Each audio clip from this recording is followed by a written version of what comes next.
Sot, Instituti i Historisë, I cili ka qenë përgjegjës edhe meriton një duartërgjitje shumë të madhe të gjithë profesorët edhe doktorantët që punuan për këtë vepër. Sot Instituti I Historisë nuk ekziston më, u shkri për shkak të vendimeve politike, për shkak të reformimit të mënyrës se si duhet mendojnë ndoshta intelektualët, po në fund të ditës kur bëni bilancet, çfarë merrni nga puna juaj? Merrni kënaqësinë të pasurit këto 5 vepra mbi tavolinë edhe në duart e brezave edhe shqiptarëve kudo ku janë, apo merrni me vete edhe trishtimin që do duhet të lëvizni nga një institucion në tjetrin edhe të përballoni edhe këto sfida që intelektualit në fakt nuk I duhen? Po, desha vetëm të saksoj diçka që Instituti I Historisë ekziston, por në përbërjen e Akademisë së Shkencave. Për mua ishte një e ashtëquajtur reformë krejtësisht e kohë të panevojshme me qëllime politike.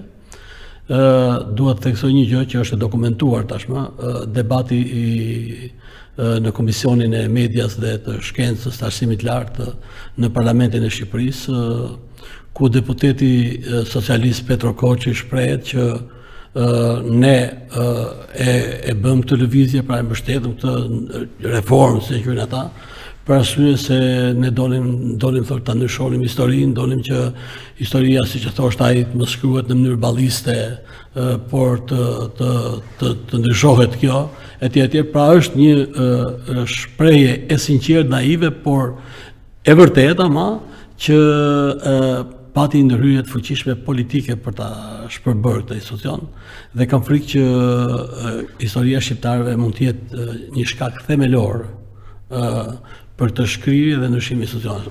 Mendoj që politika shqiptare është krejtësisht e pamaturuar për të bërë reforma në shkencë dhe ngatron politikën me shkencën.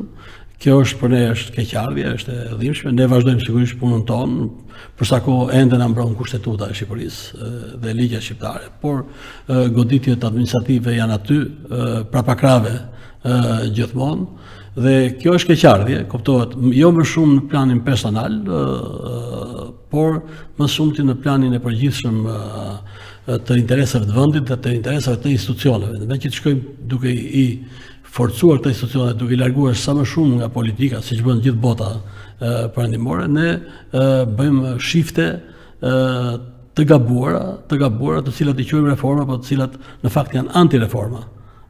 Dhe kjo ka qenë një veprim I gabuar. Për shembull, në institutet e mëparshme dhe në Akademinë e Studimeve Baragjike, duke ju referuar një ligj që ishte ligji I Arsimit Lartë, I cili në disa elemente është shumë parimtar, sepse kopjon ligjet europiane, jo se e kemi bërë në shpikje ne.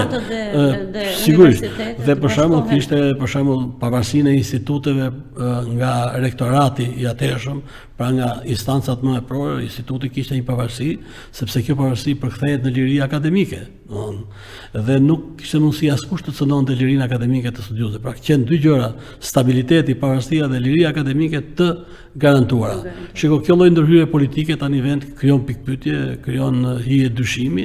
Sigurisht se unë kam shpresë që do të tejkalohet, por ama është një gjë që nuk tingëllon mirë dhe nuk krijon shpresë.